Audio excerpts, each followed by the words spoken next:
전국 곳곳에서 고향사랑 기부 행렬이 이어지고 있는 가운데 어느덧 제도 도입 5개월째를 맞고 있습니다. 하지만 지역별로 모금액 차이가 벌어지면서 희비가 엇갈리는 모습입니다. 151명 규모로 출범하는 재외동포청이 다음 달 5일 송도 국제도시 부영 송도타워에 문을 엽니다. 서울 광화문에 설치되는 서비스 지원센터에는 25명이 배치될 예정입니다. 임차인이 집주인에게 제때 돌려받지 못한 보증금 규모가 인천이 가장 큰 것으로 나타났습니다. 또 인천에서는 9평이, 경기에서는 부천에서 피해가 가장 컸습니다. 최근 마약 투약 사례가 이어지고 있는 가운데 이번에는 30대 남성이 가족들의 신고로 덜미를 붙잡혔습니다.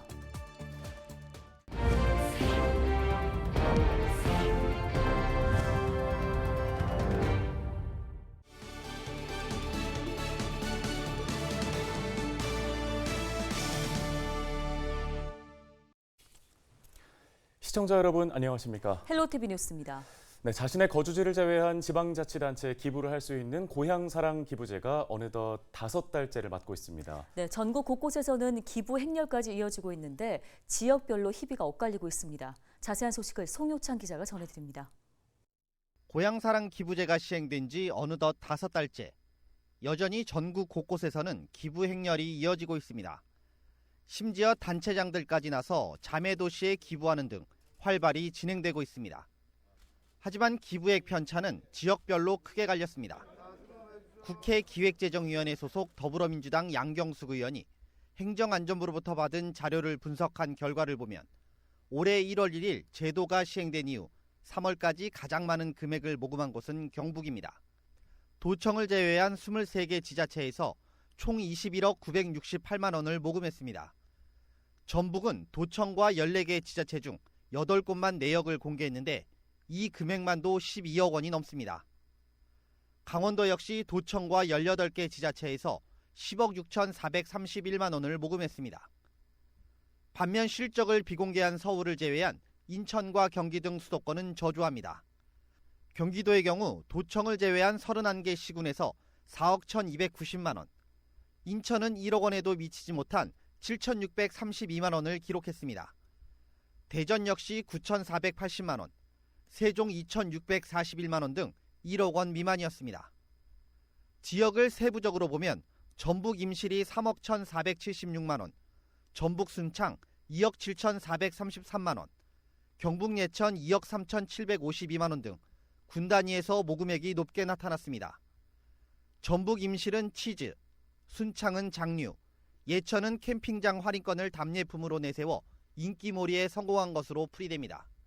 이처럼 수도권과 비수도권 외에도 대도시와 농어촌 지자체 간 격차도 컸습니다.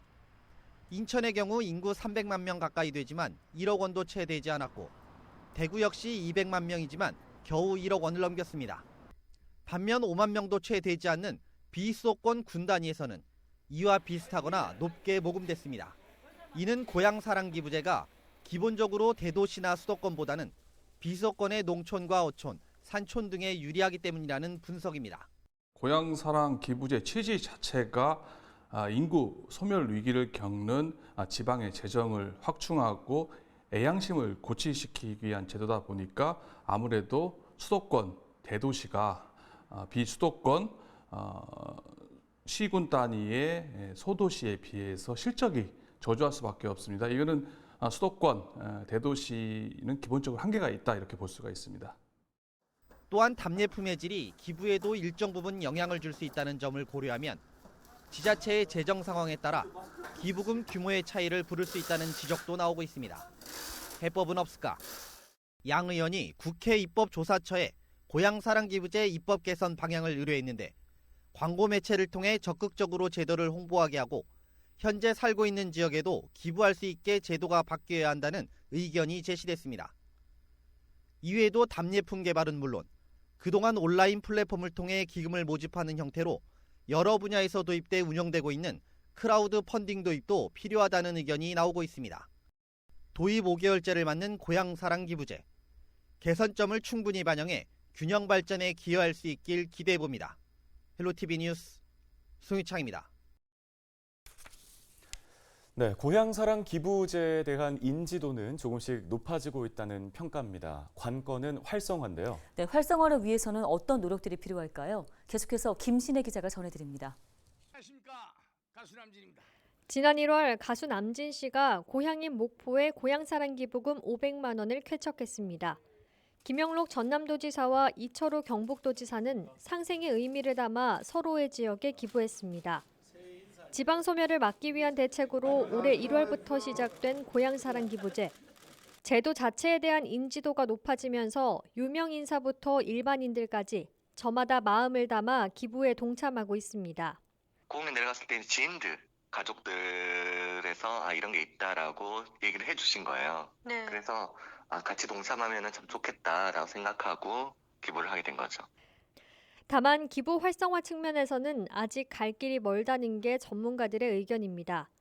기부자의 공감을 이끌어낼 만한 모금 목적이 구체화되지 못했다는 겁니다. 그러니까 기부하는 사람은 어떤 특별한 관계가 있거나 친분 관계로 하는 게 아니라 자기가 지역을 응원하는 마음으로 기부를 하는 것이기 때문에 각 지방자치단체는 왜 기부를 해야 될지라는 사업 목표를 뚜렷이 하고 활성화 방안으로는 원하는 사업 등을 지정해서 기부할 수 있도록 확대하는 방식이 거론되고 있습니다. 15년 전부터 고향 납세제를 시행하고 있는 일본에서는 이미 활성화돼 있는 방식입니다. 일본에서는 고향 납세제 공식 홈페이지에서 학대 아동 돕기 등 지자체의 특정 사업에 직접 기부할 수 있습니다. 이와 관련해 최근 고향사랑 기부금법 개정 법안이 발의됐습니다. 지자체 등이 추진하는 목적이 분명한 사업에 기부자가 지정 기부할 수 있다는 게 주요 내용입니다. 특정 목적 사업을 두고 기부금을 모금할 수 있도록 해놓으면 기부하는 사람들의 예측 가능성, 그다음에 자기는 이러이러한 일을 통해서 자기 고향하고 연계를 갖고 싶고 소통을 하고 싶은데 실제로 이어진다 그러면 더욱더 활성화될 수 있다고 생각하고 고향사랑 기부제 시행 5개월째, 지방소멸 위기 속에 도입된 대책인 만큼 기부 활성화를 위한 고민이 필요한 시점입니다. 헬로티비 뉴스 김신혜입니다. 재외동포청이 다음 달 5일 송도국제도시 부영 송도타워에 문을 엽니다. 외교부는 16일 재외동포청 본청 청사를 부영 송도타워에 두기로 했다고 밝혔습니다. 당초 외교부는 청라와 송도의 건물을 종합적으로 검토했지만 접근성과 입주 편의성 등을 고려해 부영 송도타워로 최종 결정했습니다.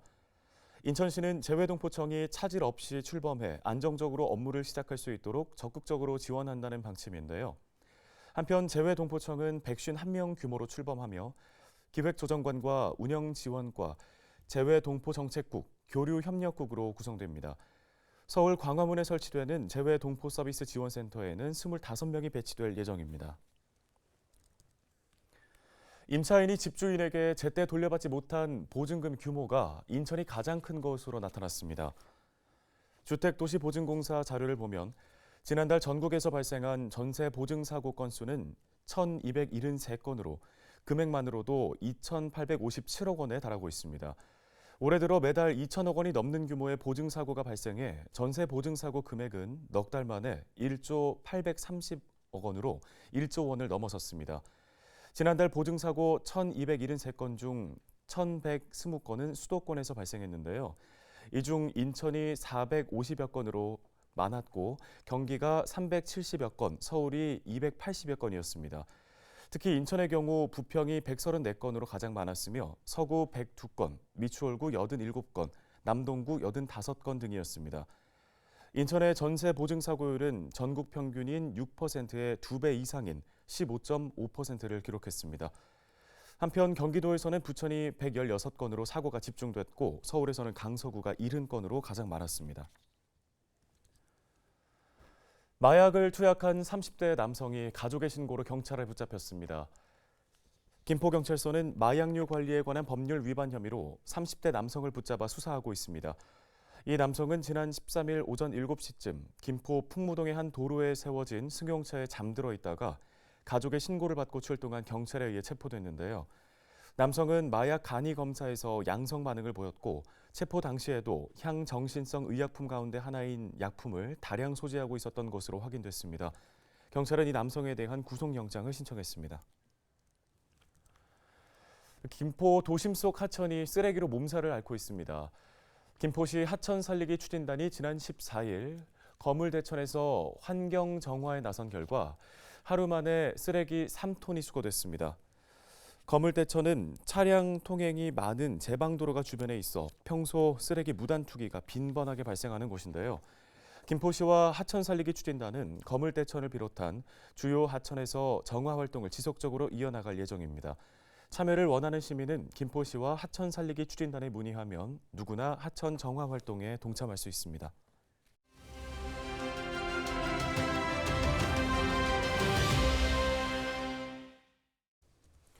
다음 소식입니다.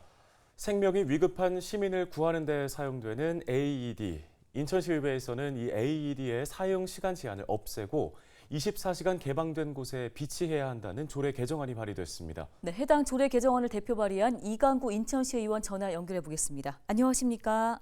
네, 안녕하세요. 이강구입니다. 예, 자동 심장 충격기 관련 조례 개정안을 발의하셨습니다. 먼저 그 배경부터 좀 들어볼까요? 네. 저는 이태원 참사와 같은 가슴 아픈 비극이 재현되지 않도록 시의원으로서 입법적 조치를 해야 할 필요성을 느껴왔습니다. 대한적십자사에 의하면 응급처치 교육을 문의하는 사람이 참사 전보다 2배 늘었고 대한심폐소생협회 홈페이지 접속량은 4배 증가했다고 합니다. 재난안전대응법에 관해 관심도가 높아져가는 우리 국민들의 열망에 부응하고 응급 상황 발생 시에 시민들이 손쉽게 자동 심장 충격기를 사용할 수 있는 환경을 조성하는 첫 발을 내딛고자 응급의료 지원에 관한 조례를 대표 발의하게 되었습니다. 네, AED 사용이 24시간 가능해진다면 어떤 변화가 있을까요? 네, 이태원 참사 당시 건물 내부에 설치되어 있던 자동 심장 충격기는 운영 시간 외에는 사용할 수 없었기 때문에 심폐소생술과 병행하여 사용할 수 없었습니다.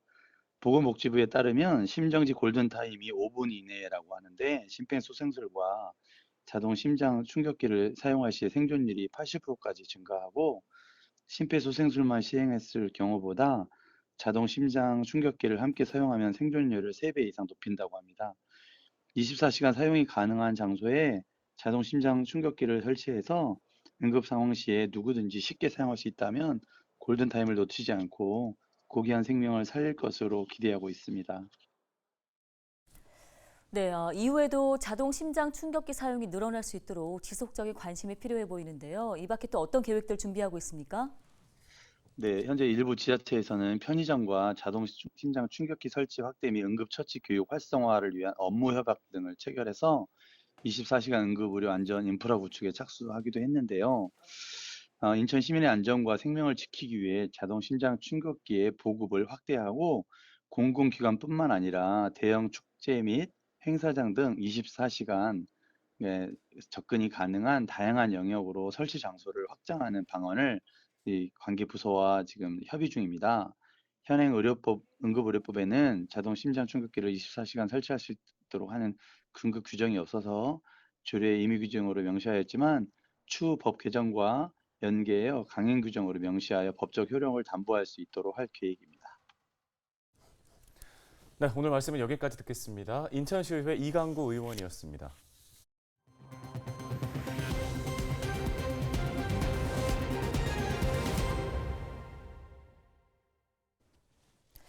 다음 소식입니다. 인천시가 오는 23일까지 밀키트 편의점 등 무인 식품 판매업소에 대한 특별 합동 위생 지도 점검을 벌입니다. 이번 점검은 최근 주변에서 쉽게 접할 수 있는 무인 식품 판매 업소에 대한 위생과 안전 관리 강화를 위해서 진행되는데요. 대상은 무인 카페와 무인 편의점, 밀키트 편의점 등 무인 식품 판매 업소 336곳입니다. 이와 함께 업소에서 판매되는 식품에 대한 수거 검사도 함께 진행됩니다. 합동 점검반은 소비기한 경과 제품 사용 보관 여부를 비롯해 냉장 냉동식품 보관 온도 준수 여부, 식품의 위생적 취급 여부, 영업자 준수 사항과 시설 기준 준수 여부 등을 집중 점검할 계획입니다. 위반 업소에 대해서는 즉시 현장 계도를 진행하며 재발 방지를 위해 관련 법령에 따라 행정 처분할 방침입니다. 뉴스 마치겠습니다. 네, 고맙습니다.